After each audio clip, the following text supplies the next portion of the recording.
There is a moment, and perhaps you have already felt it, where something inside you shifts. Not dramatically, not with thunder or lightning or some grand announcement from the heavens. It happens quietly, like the turning of a tide, like the first thread of light that appears at the edge of the horizon before the sun has even risen. You cannot always name it when it begins, but you can feel it. Something in you stops accepting the story you have been told. Something in you becomes still enough to question whether the world you see with your physical eyes is actually the world that is most real. This is where everything changes. Understand this: the reality you are looking at right now, the circumstances that surround you, the conditions that seem fixed and unmovable, the situations that feel permanent, they are not the truth of you. They are a reflection, they are an echo, and more than that, they are old. What you are perceiving with your senses today is the physical crystallization of who you were in consciousness yesterday, last month, last year, perhaps even decades ago. You are not seeing the present when you look at your external world. You are seeing the past, wearing the costume of the present. And the faster you can understand this, the faster you can deeply, truly, spiritually understand this, the faster you will stop giving that past the power to determine your future. Think about this for a moment. The mirror in your home does not create your face, it reflects it. If you look in the mirror and you see something you wish to change, you do not press your fingers against the cold glass and rearrange the reflection. That would be absurd. That would be futile. You change yourself and the mirror responds. This is not simply a metaphor. This is the mechanics of existence. This is the law that governs every experience you have ever had and every experience you will ever have. The outer world is your mirror. The circumstances of your life, your relationships, your finances, your health, your opportunities, they are all reflections. They are all responses. They are not the cause. They are the effect. And when you begin to see this, when you truly allow this truth to settle within you, you will stop doing what every person who feels powerless does. You will stop rearranging the reflection. Neville Goddard, the great mystic and teacher of the last century,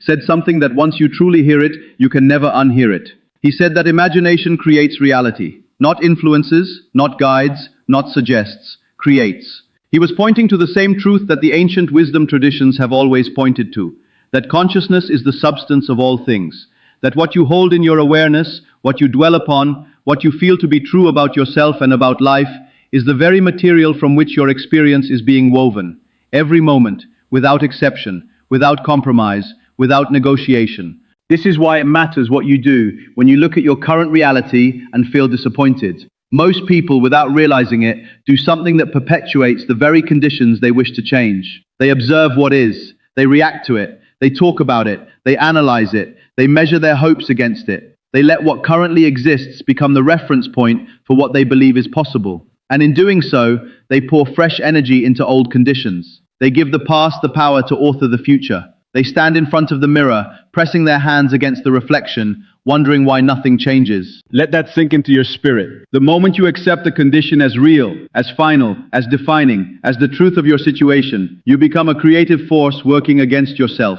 Because consciousness is always creating. It never takes a break. It never stops weaving the fabric of experience. And when you focus on what is, you are not being neutral. You are not simply observing. You are agreeing. You are saying yes to that condition continuing. You are, in the most profound sense, choosing it again. Now this is where many people push back. And I understand the resistance. The mind says, but it is real. I can see it. I can touch it. I can measure it. My bank account shows a number. My doctor has given me a diagnosis. My relationship is producing a very specific kind of pain. How am I supposed to ignore something that is so clearly, so physically, so undeniably present? And here is the answer. And listen carefully, because this is the heart of everything. You are not being asked to pretend the condition doesn't exist. You are being invited to stop treating it as immutable truth. There is a difference, and that difference is everything. A man who pretends there is no fire in his house while the walls are burning is being foolish. But a man who sees the fire and immediately, completely, fully focuses on the water, on the solution, on the vision of the house restored and whole, that man is being wise. That man is being powerful. That man understands where creative authority actually lives. You must realize that there are two kinds of seeing. There is physical sight, what the eyes report to the brain about the current state of the material world. And then there is spiritual sight, what the imagination can behold, what the inner eye can dwell in, what the heart can feel as true, even when the outer world has not yet confirmed it. Physical sight is limited to what already exists. Spiritual sight creates what will exist. And Neville was absolutely relentless on this point. Spiritual sight, inner vision, what he called living in the end.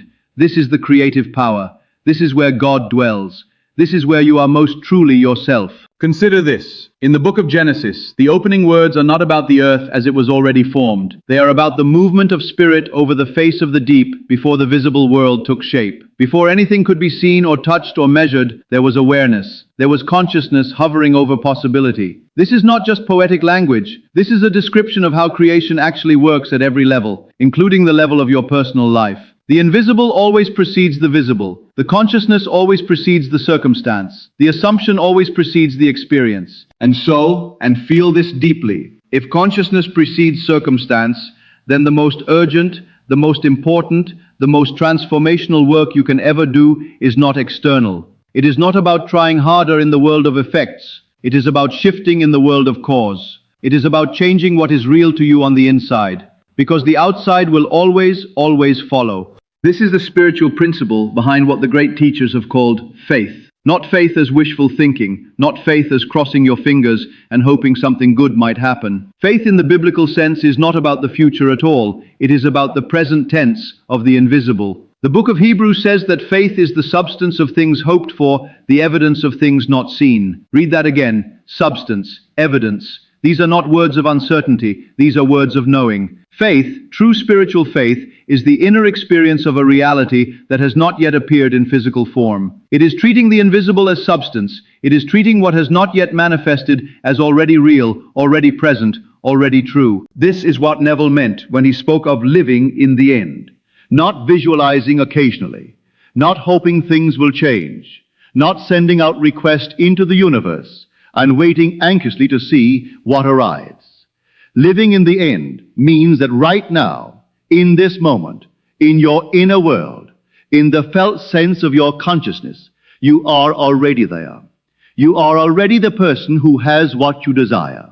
You are already living the life that your heart is calling toward, not as a performance, not as a pretense, but as a genuine, felt, inhabited inner reality. And now, notice what happens when you do this. Notice what happens when you truly inhabit the inner state of your desire fulfilled. Notice that from that place, the current external condition looks different. It loses its authority. It loses its grip. It stops feeling like the final word. When you are standing in the inner experience of abundance, the empty bank account stops being your truth. It becomes a relic, a fading echo of who you used to be. And consciousness, which is always moving, always weaving, always creating, begins to build the new reality from the new state you are inhabiting. This is why the fastest way to change your life is not to fight what is. It is not to rage against the current conditions. It is not to argue with the reflection in the mirror. The fastest way, the only way that works at the level of real cause, is to withdraw your agreement from what is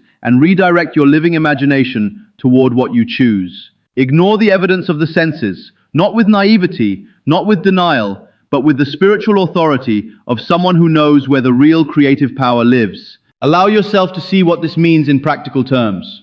Most people move through their days reacting. The bank account sends a signal, and the emotions respond in kind. The relationship sends a signal, and the inner state contracts or expands accordingly. The body sends a signal, and the mind begins to build a story around it. This is what it means to live inside the current reality, to let the outer world constantly write the inner story. And as long as you live this way, you are not creating. You are recycling. You are taking yesterday's harvest and planting it again today and wondering why the field never changes. The invitation, and this is an invitation that every great teacher across every tradition has extended, is to reverse this flow. To become the cause instead of remaining the effect. To let the inner world lead the outer world rather than the other way around. To decide, with full spiritual authority and genuine emotional embodiment, what is real. And then to live from that reality so completely, so consistently, so faithfully, that the outer world has no choice but to rearrange itself to match. Imagine for a moment a tuning fork. When you strike one tuning fork, every other tuning fork nearby that shares the same frequency will begin to vibrate in resonance. They don't need to be touched, they don't need to be convinced. The vibration simply travels and like responds to like. This is how consciousness works in the world. When your inner state vibrates at a particular frequency, when your assumptions, your beliefs, your felt sense of self hold a particular quality, you become a tuning fork. And everything in the world that resonates at that frequency begins to move toward you. Not because you are forcing it, not because you are manipulating circumstances, but because reality always organizes itself around the frequency of consciousness. You are not trying to attract what you desire the way a magnet pulls metal toward it. That framing keeps desire at a distance, keeps you reaching towards something that feels separate. What you are actually doing, what the law of assumption truly points to, is this. You are becoming the version of yourself for whom this reality is simply natural, for whom it is simply the norm. When you assume the state of the wish fulfilled with enough consistency and depth that it becomes your new baseline, manifestation is not something that happens to you. It is something that happens through you, as you, because of you. Think about this for a moment. A wealthy person does not obsessively think about wealth. They think from wealth. They operate from within an identity that takes abundance as its natural habitat. They do not strain or wish or hope for money. They move through the world as someone for whom money is simply the natural companion of their state of being. And this is not about external circumstances creating their inner state. It began on the inside, with an assumption, a knowing, an inhabited identity, and the external world followed. This is the pattern that Neville described in story after story. And these were not parables. These were testimonies. Real people who applied the law with real discipline and real inner commitment, and watched the external world reorganize completely around the state they chose to inhabit. A man on the verge of financial collapse who chose to inhabit the inner feeling of financial freedom, not the strained hope of it, but the actual felt experience of it, as present and as real as anything his senses reported. And within weeks, doors opened that no amount of external effort had been able to open, not because the universe was being kind, but because he withdrew his agreement from the old condition and gave his full creative energy to the new one. Let this settle within you. The conditions of your life are not waiting on circumstances to improve. The circumstances are waiting on your consciousness to shift. That is the order of creation. That is the sequence that cannot be reversed. And no amount of working harder at the level of effects will change this. The work is inner work. The transformation is inner transformation. And the reward, the astonishing, almost unbelievable reward, is a life that begins to reflect who you truly are, rather than who you feared you might be. Now here is something that often gets missed, and it is crucial. Ignoring reality does not mean being passive in the physical world. It does not mean sitting in a room with your eyes closed, refusing to engage with life. What it means is this. You change the inner relationship to your current conditions. You stop giving them the emotional weight of finality. You stop speaking about them as if they are the verdict. You stop measuring your possibilities against them. And from that liberated inner space, you act, you move. You respond to the world from the new identity you have chosen, rather than the old identity the old conditions have been reinforcing. There is a concept in consciousness teachings that is sometimes called the pruning shears of revision. Neville spoke of this in his lectures. The idea that you can revisit any moment of your day that did not match the life you are choosing and revise it in your imagination. Not to pretend it didn't happen, but to withdraw the emotional agreement you gave it. To rehearse in the theater of your own mind how that moment would have felt, would have looked, would have sounded if you were already living from the state of your desire fulfilled. And in doing this, consistently, deliberately, with genuine emotional engagement, you begin to unstitch the old pattern from the fabric of your experience. Your subconscious mind, which is the actual mechanism through which your consciousness creates your experience, does not distinguish between what is vividly imagined and what is physically occurring. This is not spiritual philosophy alone. It is observable in the way the nervous system responds to mental imagery with the same physiological signatures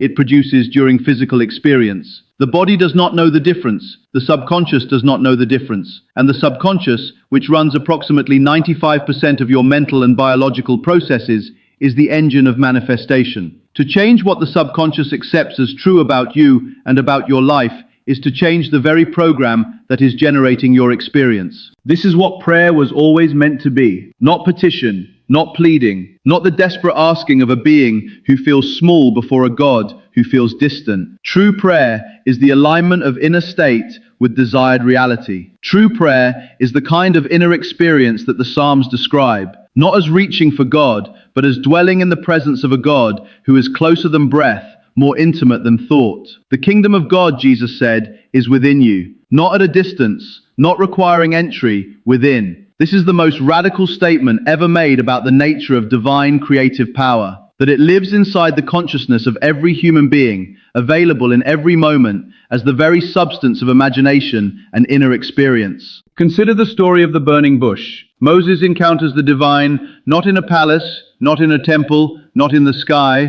but in an ordinary place, in a bush that burns without being consumed. And from within that fire the voice speaks and says simply, I am. This is what God calls himself. Not I was, not I will be, I am. Present tense. And then, and this is where the depth opens beneath depth, God tells Moses to go to Pharaoh and say that I am has sent him. This is the creative name. This is the power at the center of all things. And every time you speak the words I am, followed by anything, you are using that creative name. You are declaring to the deepest layers of your subconscious what is true about you. You are speaking into the field of infinite possibility and collapsing it into the form of your declaration. You are not broken. I am whole. You are not lacking. I am abundant. You are not afraid. I am at peace. You are not stuck. I am moving forward. Feel this deeply. These are not affirmations in the superficial sense of words repeated without belief.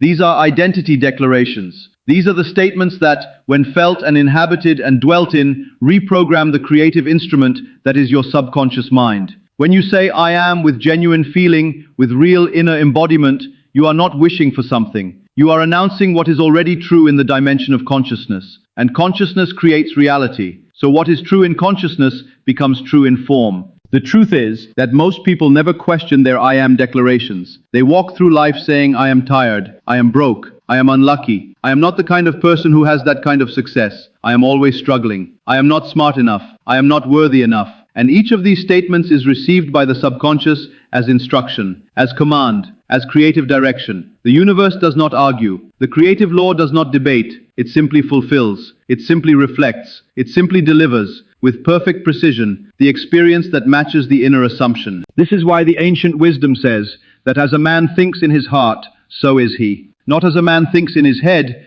because the head can hold thoughts it doesn't fully believe, but the heart, the felt conviction, the deep assumption, what you truly feel to be true about yourself at the level of your being, that is what the world is constantly delivering back to you. And the moment you begin to change that, the moment you begin to install new assumptions at the level of felt, embodied inner experience, you have changed the creative instruction. You have redirected the universal intelligence that is always listening, always responding, always building your experience from the inside out. Notice what happens when you approach this with lightness rather than strain. The people who try to use these principles with desperate urgency often find they struggle to see results. And the reason is simple.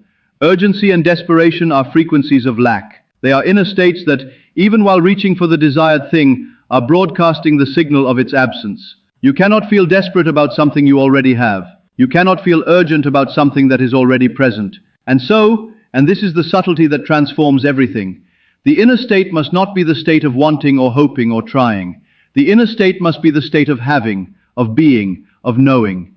Not as a performance, but as a genuine inner residence. This is what it means to enter into the joy of the fulfilled desire. Not as a future event, as a present experience. When you can genuinely feel the feeling that would accompany the life you are choosing. When you can feel it as real, as present, as already true, without the nagging voice of the current external reality undercutting it, you have found the creative frequency. You have found the place from which reality is written. You must realize that your imagination is not just a faculty of the mind. It is the divine creative power itself, housed within you, available to you, operating according to your most deeply held assumptions and your most fully inhabited inner states. Neville called human imagination the body of God. Not something separate from God, not a lesser tool that God sometimes uses, but the very creative substance of the divine made personal, made intimate, made available in each moment of each day to every human being who has ever drawn breath. Let that land.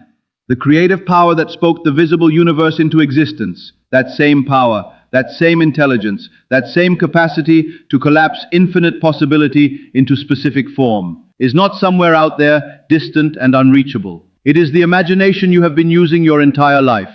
The difference between those who understand this and those who do not is simply in the direction that imagination is pointed. Most people use imagination reactively, to rehearse fears, to replay old wounds, to project current conditions into a future they dread. Those who understand the law use imagination deliberately, to inhabit the desired reality as a present tense inner experience, regardless of what the current outer world is reporting. Expand into this. Feel the width of it. You have been given an extraordinary instrument. You have been given the power to imagine, to feel, to assume, to inhabit any reality you choose in the theater of inner experience. And that inner experience is the cause. That inner experience is the blueprint.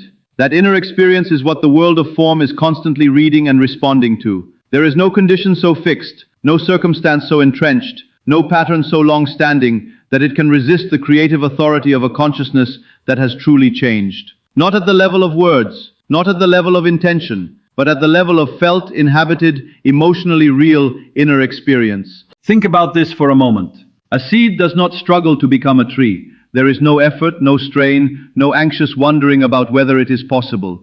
There is simply the intelligence encoded within it and the natural movement toward its fullest expression. When the conditions, the soil, the water, the light, are aligned with what the seed requires, growth is not a question. Growth is inevitable. It is not a matter of if, it is only a matter of when. And so it is with the seeds of consciousness you plant in your imagination. When the conditions are right, when the inner state is aligned, when the assumption is deeply held, when the feeling is genuinely inhabited, manifestation is not a question. It is not something you are trying to make happen. It is something that is already in motion. It is already underway at the level of invisible causation, growing toward its visible expression the way every seed grows toward the light. Consider this. The work is not to make it happen. The work is to know that it is already happening. There is a vast difference between those two postures. One is effortful, strained, filled with the anxiety of uncertainty. The other is rested, aligned, grounded in a kind of quiet authority. Jesus demonstrated this posture again and again. The healing was never performed with effort.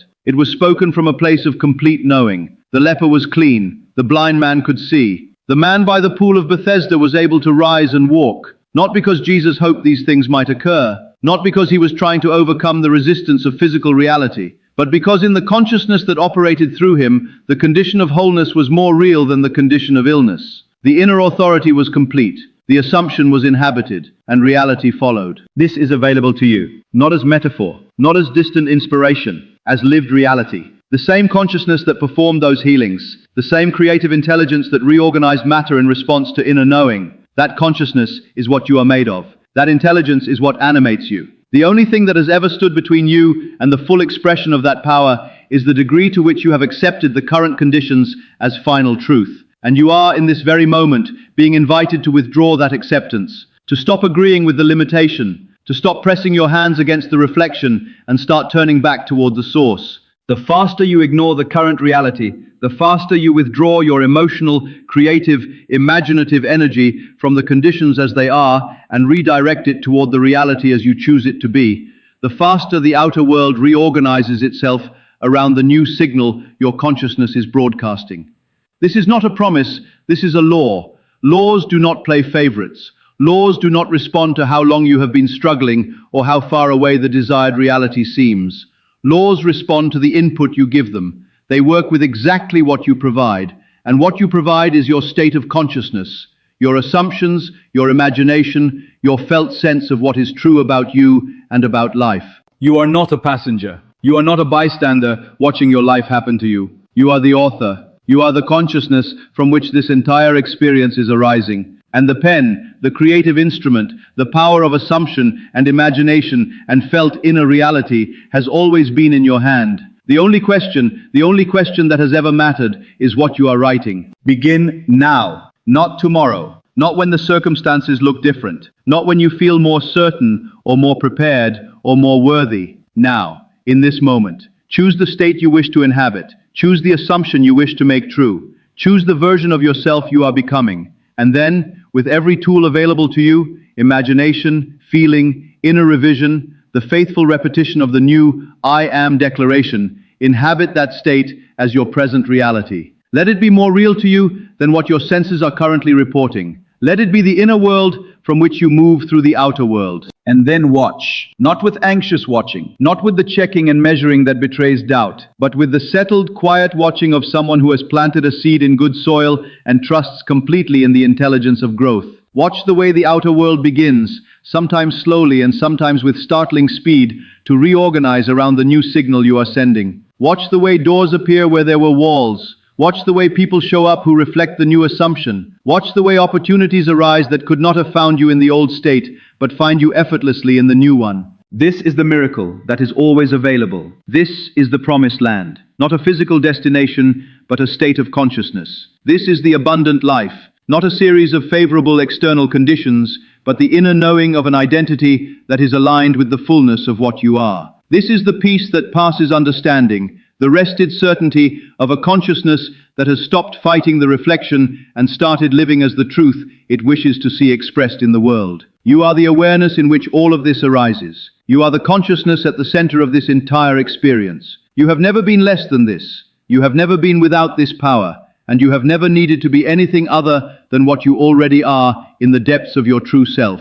Whole, abundant, free, creative, divine, and endlessly, beautifully capable of choosing again. The reality that surrounds you right now is not the final word. It is not the ceiling. It is not the verdict. It is simply the most recent echo of who you have been in consciousness. And you are not who you have been. You are who you are choosing to become. Right here, right now. In this moment where the seed of a new assumption is taking root in the fertile ground of your awareness. Ignore the current conditions, not with denial, with authority, with the full, quiet, grounded authority of someone who knows where the real creative power lives and has chosen, once and for all, to live from that place. The world will follow. It always has.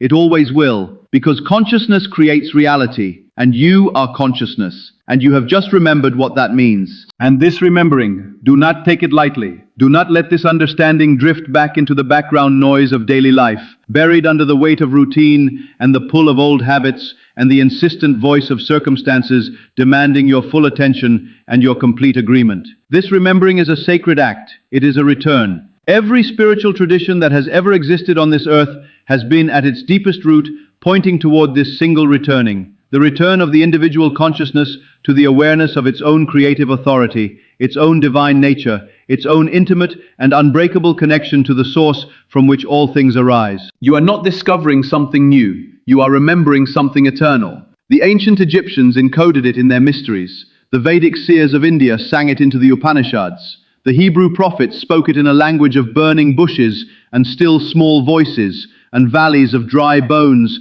that breathed again when spoken to with authority. Jesus demonstrated it in the marketplace, by the water's edge, in the homes of the broken and the grieving and the sick. And Neville Goddard sat in small lecture halls in Los Angeles and New York and distilled it into the plainest possible language. Your imagination is God. Your consciousness creates reality. Assume the feeling of the wish fulfilled. Live from the end. Every one of these teachers was pointing at the same sun. The names changed, the stories changed, the cultural containers changed, but the light was always the same light. And that light is what you are, not metaphorically, not symbolically. At the most fundamental level of what you actually are, you are the awareness in which all of this experience arises. You are the consciousness in which the world appears. And that consciousness is not passive, it is not neutral, it is endlessly, powerfully, unstoppably creative. The question was never whether you would create.